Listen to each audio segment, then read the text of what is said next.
Bonsoir à toutes et bonsoir à tous, soyez les bienvenus à Couleurs Locales. Impossible pour notre émission de ne pas revenir sur la sécheresse qui nous touche cet été. Nous sommes ici au lac des Brenets, dans le canton de Neuchâtel, à la frontière avec la France. C'est d'ailleurs tout un symbole. Il est quasiment à sec, une situation qui tend à se répéter au fil des ans. Les pluies de la semaine dernière ont tout juste rendu son fond marécageux plus verdoyant. Alimenté par le Doubs, son eau s'évapore sous la chaleur et se perd dans des failles karstiques. Nous en parlerons avec une commerçante troisième génération pour qui le Doubs rythme le quotidien. Nous irons également à la rencontre du président du Locle qui a engagé une task force pour trouver une solution pour réparer ce Doubs.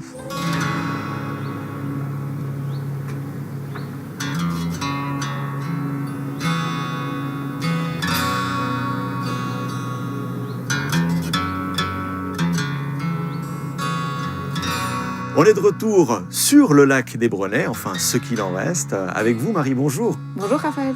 Vous êtes une enfant du village, vos parents possèdent le restaurant de la place. Avec votre mari et vous, c'est l'épicerie. Tout d'abord, on a envie de vous demander ce que vous pensez de ce décor un peu particulier aujourd'hui. Alors, il y a un tout petit peu d'eau derrière vous, c'est lié à la pluie, pluie de ces derniers jours, oui. La verdure aussi, c'était... La verdure aussi, oui. C'est vrai que c'est pas souvent que c'est comme ça. Et on espère que ça ne devienne pas trop souvent.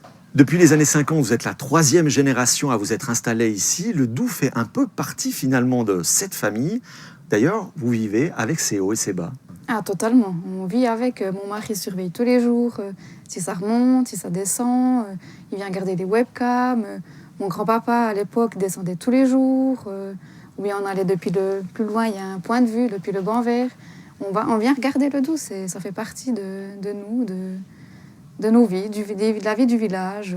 Et ça fait partie des discussions dans le village ? Des discussions du village, oui. Il n'y a pas une journée sans qu'on parle du Doubs, quoi. Pourquoi c'est si important ? On est inquiet pour les gens comme la NLB qui travaillent uniquement avec le Doubs. Donc la compagnie de navigation. La compagnie de navigation, pour Kevin et ses paddles et tout ça. On est triste pour tout ça. Puis forcément que moins de touristes dans tout le village, ça se répercute aussi jusque dans le village. Vous avez sélectionné quelques photos pour nous qu'on est en train de voir en ce moment, dont des cartes postales qu'avait déjà collectionnées votre grand-papa. Qu'est-ce qu'elles ont de symbolique ? On se rend compte que le Doubs a souvent déjà été à sec. Il y a eu des sécheresses, mais c'est la première fois que c'est autant vite dans la saison. Oui, le Doubs est capricieux, si on peut dire comme ça. Il suit la météo, et puis il monte et il descend au gré des saisons et de la météo. Donc c'est vrai qu'on voit bien la différence sur plusieurs photos. Il y a d'ailleurs une photo que votre mari a prise au début de l'année. Oui. Elle est assez spectaculaire. C'est d'ailleurs tout le paradoxe avec ce Doubs. C'est le paradoxe qu'elle a été prise au mois de février depuis la tour Urgensen, donc depuis le haut du village. Elle surplombe tous les bassins, le lac des Brenets et Villers. Et ce qui est impressionnant, c'est que c'était la période où ça a débordé. Et que 2 mois après, ça se vide pour en arriver à de l'herbe. Le Doubs aussi, c'est le poumon économique de la région. Vous êtes inquiète pour la suite ? On espère que la nature soit en notre faveur aussi. Marie, merci beaucoup. Merci à vous.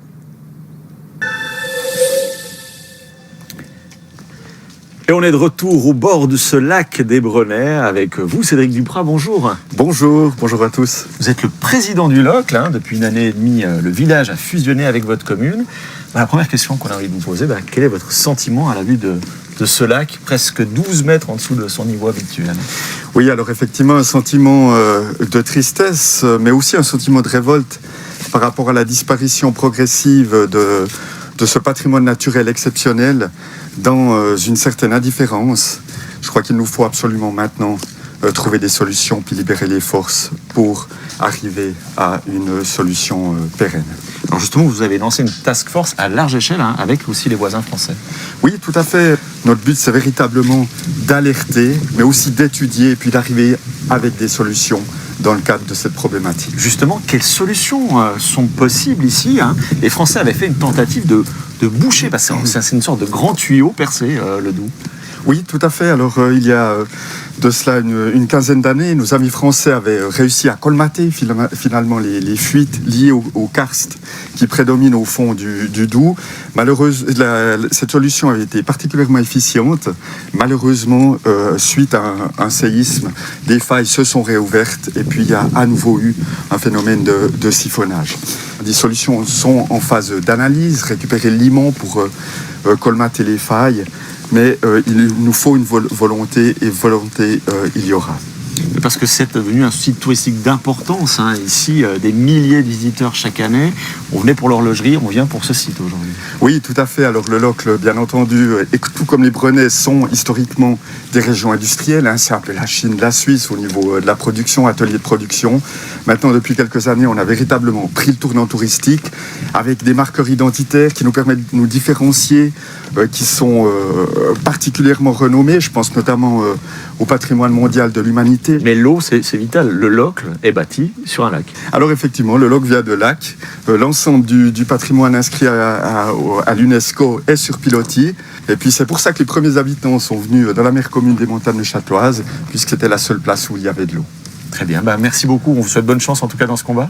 Merci à vous. Merci de l'accueil. Merci de nous avoir suivis ici au lac des Brenets. Très belle soirée. Au plaisir de vous retrouver demain.